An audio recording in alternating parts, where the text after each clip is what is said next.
올해 벌써 반년이 지났습니다. 이제 7월 새로운 또 반년을 시작하는 이 성찬 예배를 드리는 오늘 여러분에게 하나님의 크신 은혜가 충만하게 임하시기를 주님의 이름으로 축원합니다. 우리 옆 사람과 서로 샬롬 인사하도록 하겠습니다. 샬롬. 네. 이제 반년은 지나갔고 반년을 또 이렇게 우리가 하나님의 은혜로 잘 승리할 수 있도록 오늘 이 맥추감사주일 보리맥자, 다시 말해서 보리를 추수하는 이때가 가장 절기적으로도 어려운 때고 또 우리 어릴 때도 이때가 보릿고개가 가장 어려운 시기. 그때는 먹을 것도 떨어지고 또 그 아궁이에 불 뗄 나무도 떨어지고 가장 어려운 보릿고개를 보내는 때입니다. 그래서 이 이스라엘 백성들에도 광야에서 가장 어려운 때가 이 맥추절입니다. 6월절은 1월 14일 날, 우리로 말하면 보름날 저녁이죠. 대보름날 정월 대보름날 저녁. 그리고 이제 77절을 지나서 보리를 이제 추수해서 그렇게 이제 이 맥추절이 지나는 이때, 요 무렵이 가장 더울 때입니다. 어제도 날씨가 32도 3도 올라가니까는 얼마나 더웁니까? 그런데 그 이스라엘 장막 치고 있던 그곳은 40도 막 이렇게 넘어가는, 그러니 얼마나 더웠겠어요. 뭐 나무도 없고 또 시냇가도 없고 뭐 그렇다고 수박도 있고 이런 것도 없는데 말이죠. 어제도 우리 신학생들에게 그 이제 보릿고개를 훈련하자 해서 그 가만히 앉아서 하루 종일 수업만 받지 말고 나가서 영성훈련하자 해서 풀뽑기 훈련을 하고 하니까 아우 뜨거 하면서 더워서 막 그렇게 땀을 흘리고 그러다가 이제 들어오라고 그래서 수박을 줬더니 제가 지금까지 먹어본 수박 중에 제일 맛있는 수박이라고. 고생을 하고 나서 땀을 흘리고 나서 수박을 먹으니까 똑같은 수박인데 그렇게 수박이 달고 맛있다고 하는 얘기를 들었습니다. 여기 어르신들은 다들 보릿고개를 넘기고 그때 참 어려움들을 많이 겪는 이런 이제 경험들이 있을 겁니다. 자, 이스라엘의 3대 절기가 있습니다. 6월절이 있고 맥추절이 있고 수장절이 있습니다. 그래서 6월절은 바로 1월 14일 날 있고, 맥추절은 이제 77절을 지나 오순절을 지나서 맥추절이 있습니다. 그리고 석 달 정도 지나야 또 이제 수장절이 옵니다. 이렇게 3대 절기를 통하여서 하나님께 그들이 어떻게 역사하셨는가, 그것을 통하여서 감사할 수 있도록, 그리고 지금까지 지내온 모든 것이 하나님의 은혜라는 것을 하나님께서 그들에게 깨닫게 해주시기 위해서 이런 절기를 통하여서 하나님 앞에 제사를 드리고 예물을 드리고 그렇게 하나님과 다시 화목하게 이런 이 절기를 주셨던 것입니다. 저와 여러분 모두에게도 이제 이 맥추절을 맞이해서 특별히 올해는 우리 모두가 다 다시 오실 예수님을 지혜롭게 맞이했던 슬기로운 다섯 처녀와 같이 우리가 우크라이나 전쟁을 통해서 러시아가 지금 우크라이나 가장 좋은 흑해 지역, 남부 지역을 치고 그쪽을 거의 다 땅을 뺏어가고 있습니다. 그쪽이 세계에서도 가장 비옥한 땅입니다. 밀이 가장 잘 되는 곳이죠. 그래서 그곳을 뺏으니까 전쟁이 지금 끝나지 않고 계속 일어나는데, 놀라운 것은 과거에 91년도에 고르바초프를 통하여서 그 100만이 넘는 러시아에 있는 유대인들을 고토로 귀환시키고, 이번에 우크라이나 전쟁을 통해서 그 우크라이나가 땅이 좋고 먹고 살기 좋으니까 유대인들이 떠나지 않고 거기에서 이제 계속 눌러앉아 사니까 하나님께서 러시아를 쳐서 그곳에 이제 더 있지 못하고 전쟁이라도 폭탄이 떨어지고 하니까 이제 폴란드로 어디로 체코로 막 이제 어쩔 수 없이 피난을 가게 되니까 그들을 다시 본국으로 귀환시켜서 지금 수많은 유대인들이 지금 본국으로 귀환을 하고 있습니다. 뿐만 아니라 러시아의 그 대지주들이라 이런 분들이 푸틴을 더 이상 믿을 수가 없겠다 해서 러시아에 남아있는 유대인들도 지금 본국으로 귀환을 하고 있습니다. 이렇게 하나님께서는 지금 놀라운 이 역사를 이뤄나가는 이때에 오늘 이번 맥주제를 통하여서 우리 모두도 오늘 다시 한번 하나님 앞에 감사하면서 또 저와 여러분 모두에게도 이제 지혜로운 다섯 처녀와 같이 다시 오시마 약속하신 예수님의 재림을 대망하면서 주님을 기쁨으로 맞는 그런 저와 여러분이 되시기를 주님의 이름으로 축원합니다. 그렇다고 하면 저와 여러분들이 이제 오늘 본문에 있는 말씀 31절을 다 같이 읽어볼까요? 함께 읽어보겠습니다. 시작. 형제들아, 내가 그리스도 예수 우리 주 안에서 가진 바 너희에게 대한 나의 자랑을 두고 탄원하노니 나는 날마다 죽노라. 아멘. 자, 오늘 본문에 있는 이 사도 바울의 고백은 바로 곧 이 예수 그리스도를 이제 다메섹 도상에서 만난 이후에 주님은 죽고 끝나는 것이 아니라 부활하시는구나, 이것을 알게 되었습니다. 제자들도 이제 주님께서 이제 예루살렘에 올라가서 십자가에 달려 죽으신다고 하니까 그리 마옵소서 하면서 그들이 나중에는 겟세마네 동산에서 다 도망가고 맙니다. 나중에 요한과 베드로만 왔지만 그러나 그들이 다 도망가고 숨고 있을 때 예수님이 사흘 만에 부활하셔서 그들을 찾아오셔서 부활의 산소망을 주시면서 이제 오순절 마가의 다락방에서 성령이 임하시는 그때 그들은 보혜사 성령으로 오신 예수님을 만나고 우리가 죽음 이후에 끝나는 것이 아니라 우리는 죽어도 천국이고 죽어도 다시 사는 영생의 복락을 누리는 이런 부활의 신앙을 알게 되었습니다. 이 사도 바울도 그걸 안 후에 32절에 이렇게 고백을 합니다. 32절 같이 읽어볼까요? 시작. 내가 범인처럼 에베소에서 맹수로 더불어 싸웠으면 내게 무슨 유익이 있느냐? 죽은 자가 다시 살지 못할 것이면 내일 죽을 터이니 먹고 마시자 하리라. 아멘. 우리가 과거에 그 십계라든지 배너라든가 이런 데 보면 초대교회 그 맹수와 그 콜로세움 경기장이나 이런 데서 싸우는 그 투사들이 있죠. 날마다 짐승 그 사자하고 싸웁니다. 그래서 언제 죽을지 모르는 그런 싸움을 날마다 싸워가는 거예요.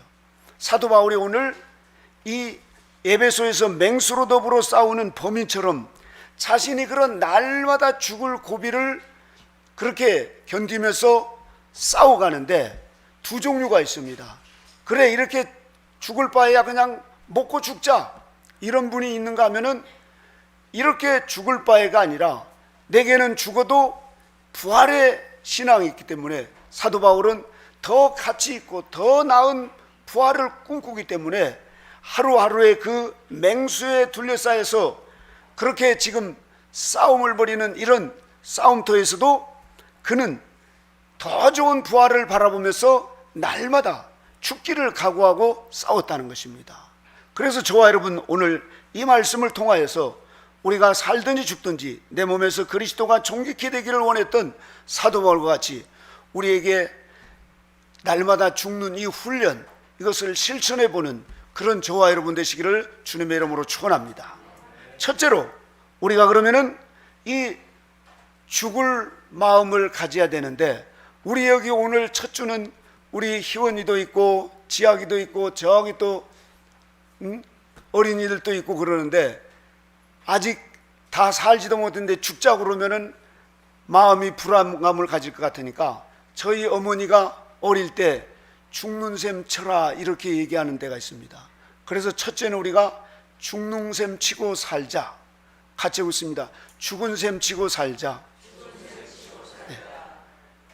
보릿고개에서 이제 보리개떡을 해서 하면은 우리 식구가 대식구라서 하나라도 더 빨리 빼서 먹으려고 해서 낚아채서 먹고 있으면 제 동생이 와서 찡찡대면서 달라고 그러면 저희 어머니가 네가 먹은 셈 치고 줘라, 이렇게 먹은 셈 치고 줘라고 그러시는 거예요.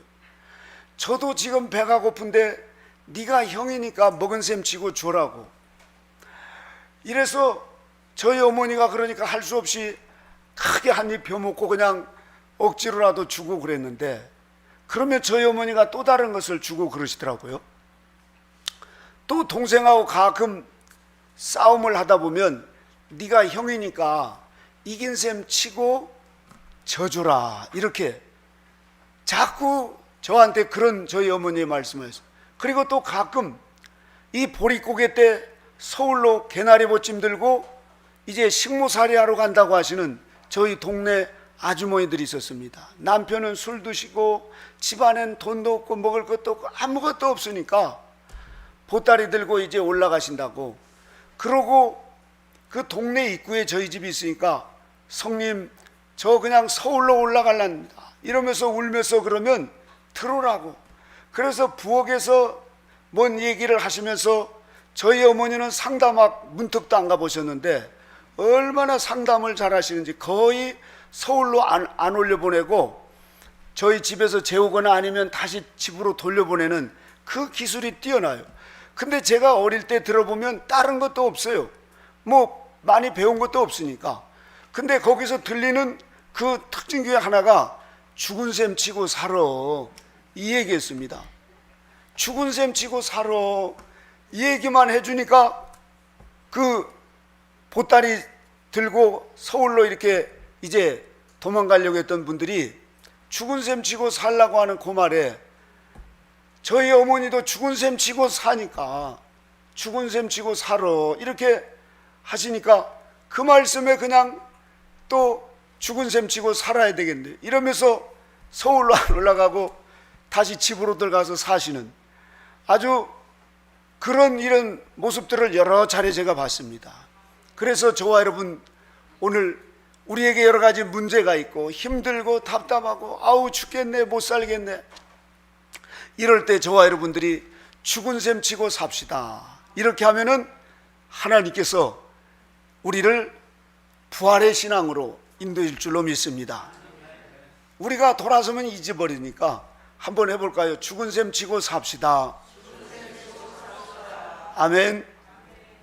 사랑받지 못했다고 그렇게 우리가 답답하고 이럴 때 우리가 사랑받은 셈 치고 살면은 마음이 확 바뀝니다. 이렇게 아우 힘들어 이럴 때 힘들다고 우리가 원망하고 불평하기보다도 그때 우리는 죽은 셈 치고 하자 이런 마음을 가지고 하면은 우리의 삶이 훨씬 더 쉽게 그런 환경들을 이겨나갈 수가 있습니다. 그래서 우리가 어릴 때 보면 그 가난한 시절에 얼마나 그 힘들었으면은 그 내과에서 말이죠. 그 여름에 그 보리쌀 씻어가지고 보리개떡 쪄서 미숫가루 그렇게 이제 빻아가지고 그 미숫가루 그 하나에다 그 타가지고 그걸 꿀꿀꿀 마시면서 일 나가고 그럴 때 뭐가 배부르겠어요. 그런데도 불구하고 이 밥 먹은 셈 치고 그렇게 일을 나간다고 하시는 이런 어른들이 있었습니다.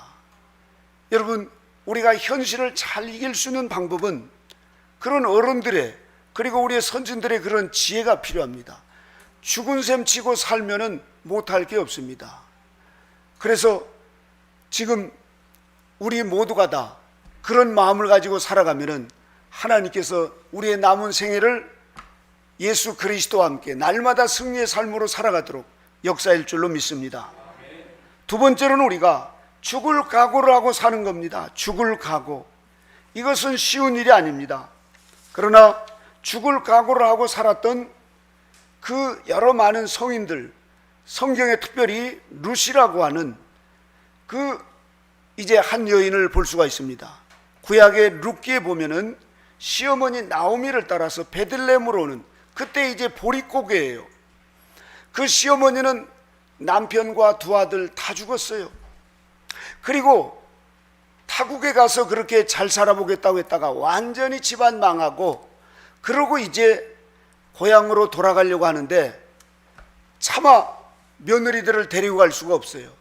그래서 이제 돌아가라고 했더니 그 오르바는 이제 돌아갑니다. 그런데 룻은 이렇게 고백을 합니다.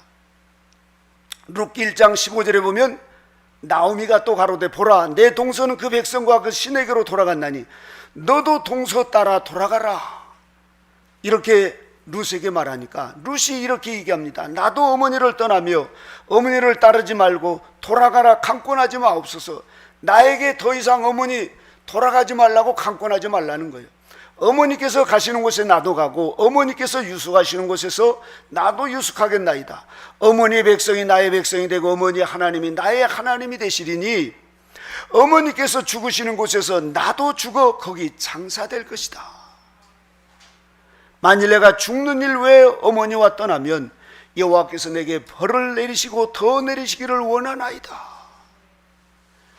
룻이 아무것도 없는 타망한 시어머니, 따라가봤자 자기는 이제 청천 과부예요. 살 길이 앞으로도 지금 구말리 같은데 타망한 그 시어머니를 따라서 그렇게 죽을 각오를 하고 그렇게 시어머니를 따라 나섭니다. 그러자 나오미가 룻이 자기와 함께 가기로 굳게 결심을 먹고 그에게 말하기를 그쳤다 이랬습니다. 이런 나오미를 하나님은 베들레헴에 와서 바로 하나님께서 복을 주시고 또 뭐 남편을 주시고 그럽니까? 아무것도 없는 집안에 날마다 가서 남의 집에 그 밀 비고 있는 그곳에 가서 이삭을 줍는 그런 비참한 삶을 살아갑니다. 그런 밀 이삭 주워다가 시어머니를 봉양하고 어느 날은 그 이제 주인이 새끌이라고 하는 그것을 주니까 그 더위에 얼마나 먹고 싶겠어요. 젊은 과부인데. 그런데도 그걸 먹는 셈 치고 시어머니를 갖다 주는 거 이걸요. 먹는 셈 치고. 이걸 동네 사람들이 봅니다. 나중에는 보아스가 그걸 봐요. 온 동네 사람들이 처음에 그 이방 여자 룻이 따라왔을 때 뭐 저런 여자가 와. 다 남편 죽고 집안 말아먹고 아무것도 없는 저런 여자. 그것도 이방 여자예요. 그랬던 이 룻이 그 어머니를 지극하게 섬기면서 하나님을 그렇게 흠숭하고 하나님 말씀대로 살아가는 이 룻을 보면서 그 베들레헴 사람들이 다 감동을 받습니다. 죽기를 각오하고 그 새걸이 낮 더울 때, 우리 어릴 때도 보면 이런 더울 때 이제 밀찌개미라고 삭가리 넣어가지고 그렇게 그걸 먹으면 얼마나 시원한지 몰라요.